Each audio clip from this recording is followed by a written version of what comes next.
Alors, est-ce que je peux parler? tu peux parler? Ça bouge, donc ça prend le son. Ouais. D'ailleurs, un chevreuil pas loin. Ou une grosse bête, parce qu'on entend depuis tout à l'heure. Ouais, ça gratte. Ouais. C'est pas un lapin. S'y remet? Ok. Je me suis rendu compte que dans le monde du vin, il y avait beaucoup de masques. Alors ça peut être des intrants, tout ce qui est produit œnologique, ça peut être les soufres qu'on utilise qui sont issus de la distillation du pétrole. Un bois trop neuf, ça va masquer. Un vin trop oxydé.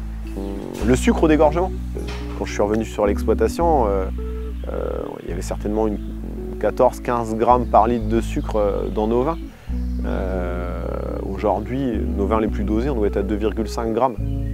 Et il y a besoin de rien de plus, en particulier sur le meunier qui est un cépage extrêmement rond et très facile d'accès. Et ça marche super bien, quoi. Il n'y a jamais quelqu'un qui m'a dit « bah oui Cédric, dans le vin il y a des masses ». Je crois que c'est par l'expérimentation que on est arrivé quasiment tout enlevé, voire tout enlevé. Et le seul truc qui restait qui était le soufre. Mais en fait j'ai trouvé un petit peu la parade puisque j'ai remplacé le soufre de pétrole par du soufre, la roche de soufre que je brûle. Et du coup, il y a une neutralité complète sur le vivant avec ce soufre. Bon, quand je dis sur le vivant, c'est-à-dire qu'en fait, ça ne fait pas de mal à l'être humain. Ça fait des vins beaucoup plus vibrants. Et voilà. Donc en fait, tout doucement, j'ai supprimé tous les produits œnologiques. Et le seul truc qui restait, qui était le soufre, on l'a remplacé par du soufre de mine. J'ai pris ce chemin parce que c'est celui qui me convient le plus pour rester neutre sur le terroir. Et c'est là où j'ai trouvé les plus grands... où les vins me font le plus de bien à la fin. Ce côté sans masque, c'est aussi un côté vérité.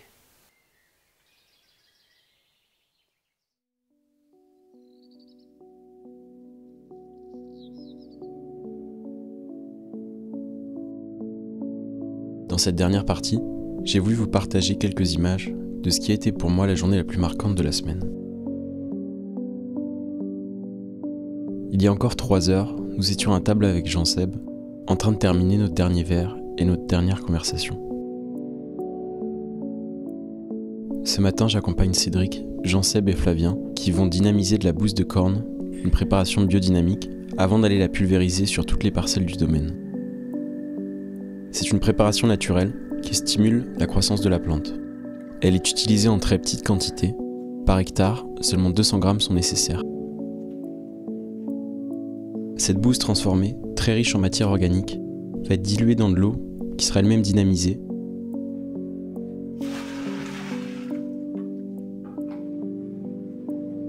À cette heure-ci, nous ne sommes pas encore très bavards, mais le jour se lève au rythme du dynamiseur et du chant des oiseaux. Tu vois déjà, ça se lève un peu. Ouais. C'est moins nuit noire que tout à l'heure. Ce sera bon le temps qu'on monte. Ah bah là, ça va être pile poil. Le temps qu'on charge. 37 à moins 10, on est dans les vignes. Tu vois, là le vortex est parfait.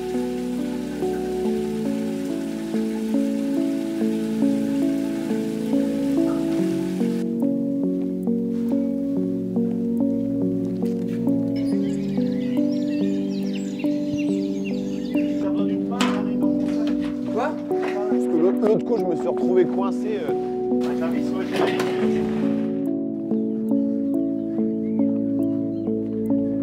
Jean-Seb, tu fais combien de routes, toi? C'est 6 à droite, Ouais. à 2, c'est suffisant. Sur une parcelle comme ça. On a tout là? Allez, go.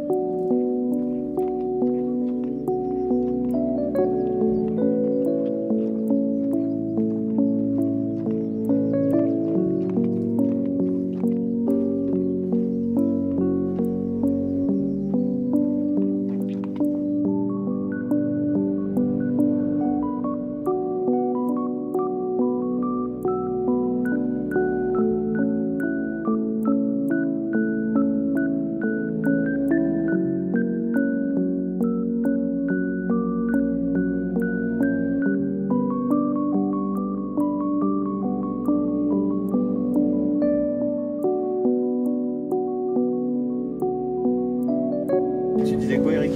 Qui c'est qui fait la répartition du matériel? Ah, je sais pas, moi je fais toujours le matériel de merde.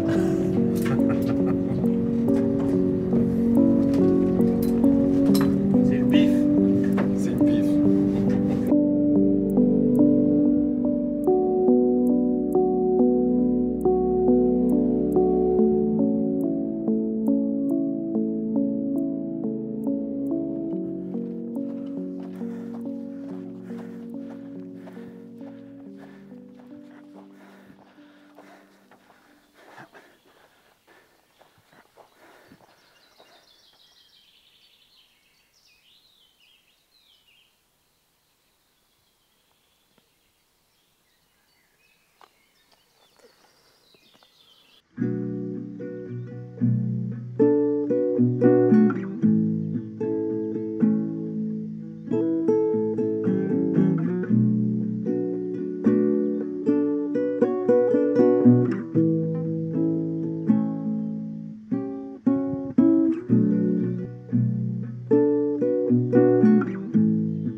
Comment tu te situes un peu, toi, en tant que vinificateur, sur l'idée de « Ah, j'aime autant aller vers le côté vraiment où on ressent le haut de cuil, toutes tes parcelles, etc. » et en même temps cet attachement pour les perpétuels.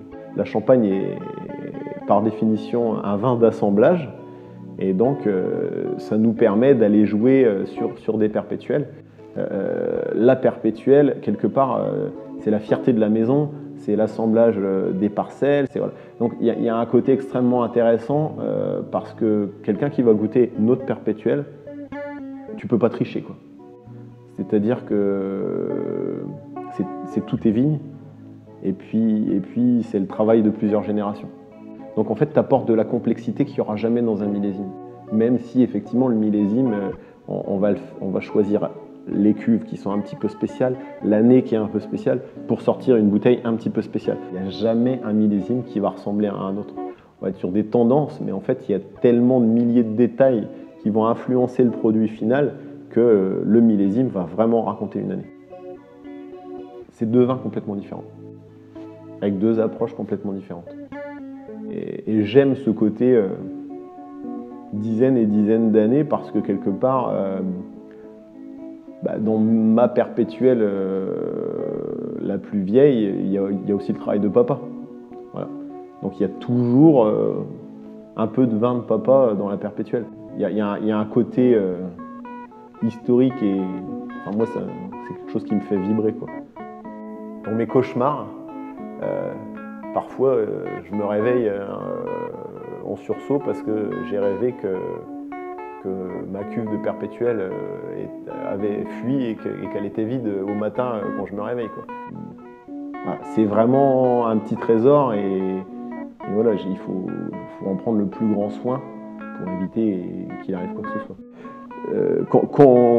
Chaque année, quand je vais apporter la nouvelle vendange dans la perpétuelle, il y aura un petit peu plus de Cédric et un petit peu moins de Jean-Marc.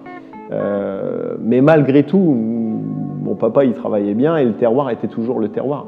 Et il y avait déjà l'argile verte et il y a des centaines de millions d'années qu'il y a l'argile verte qui a acculé. Donc, l'histoire c'est toujours bon. Je pense que ce qu'a apporté papa dans cette perpétuelle, il y avait mis toutes ses convictions, tout son amour. C'est un vin vibrant.